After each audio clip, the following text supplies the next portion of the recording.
হামে আক্রান্ত শিশু মৃত্যুর মিছিল থামছেই না। পদ্ধতিগত ভুলে এত শিশু প্রাণ হারিয়েছে বলে স্বাস্থ্য বিশেষজ্ঞরা মন্তব্য করেছেন। তারা বলছেন, সারা দেশে জরুরি ভিত্তিতে শতভাগ শিশুকে টিকা দেয়া হলেও মৃত্যুর গ্রাফ নিম্নগামী না হবার অন্যতম কারণ চিকিৎসা ব্যবস্থায় সমন্বয়হীনতা। তাই এবারের ঈদের ছুটিতে ভিড় এড়িয়ে শিশুদের নিরাপদ রাখার পরামর্শ তাদের। 4 মের পর আবারও একদিনে সর্বোচ্চ 17 জন শিশু মৃত্যু হলো হামে আক্রান্ত হয়ে। সারা দেশে শতভাগ টিকাদান কর্মসূচির আওতায় শিশুরা এলেও সংক্রমণ কমছে না। বিশেষজ্ঞরা বলছেন, হামে সংক্রমণ না কমার অন্যতম কারণ শিশুদের রোগ প্রতিরোধ ক্ষমতা যেমন কম, তেমনি হাম পরবর্তী তৈরি হওয়া জটিলতা সম্পর্কে সচেতনতার অভাব। হাম সেরে যাওয়ার পর হঠাৎ করে নিউমোনিয়া সংক্রান্ত জটিলতা তৈরি হয়।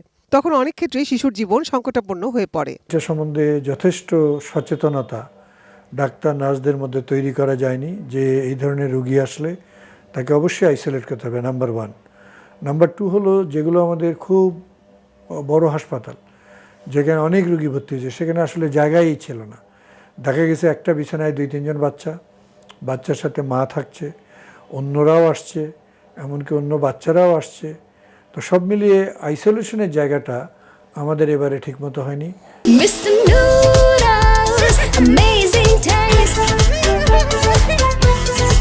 প্রায় 40 বছর ধরে ইপিআর মাধ্যমে বিশ্বখ্যাত টিকাদান কর্মসূচিতে বাংলাদেশ সুনাম অর্জন করেছে। আওয়ামী লীগ সরকারের শেষ সময় থেকে অন্তর্বর্তী সরকারের সময়কালে ইপিআই কার্যক্রমটিকে ঘিরে অবহেলার কারণে সারা দেশের শিশুরা আজ মৃত্যুর মুখে।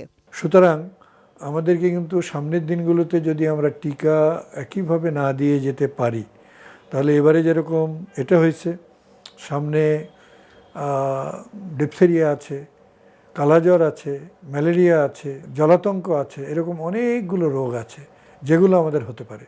সুতরাং আমাদের নিশ্চিত করতে হবে জনস্বাস্থ্য যে কর্মসূচিগুলো আছে সেগুলো যথাযথভাবে বাস্তবায়ন। হাম সংক্রমণের এই জটিলতার মধ্যেই ঈদ উপলক্ষে বাড়ি যাচ্ছে অসংখ্য মানুষ। কিন্তু হামের মতো একটি উচ্চ সংক্রমণশীল ছোঁয়াচে রোগ থেকে শিশুদের রক্ষার একমাত্র উপায় তাদের বাড়িতে রাখা। হামে আক্রান্ত বাচ্চার কাছে নিতে যাতে চেষ্টা না করে, ভালো বাচ্চাদেরকে অথবা হাম আক্রান্ত রোগীদেরকে যাতে অন্য কারোর সাথে মিশতে না দেয়, ব্যাপারে আপনারা একটু সতর্ক করবেন সবাইকে। তবে বিশেষজ্ঞরা বলছেন, এখনো সময় আছে শিশুদের বাঁচাতে জরুরি স্বাস্থ্য সতর্কতা জারি করে হাম প্রতিরোধে সমন্বিত চিকিৎসা ব্যবস্থা জোরদার করা।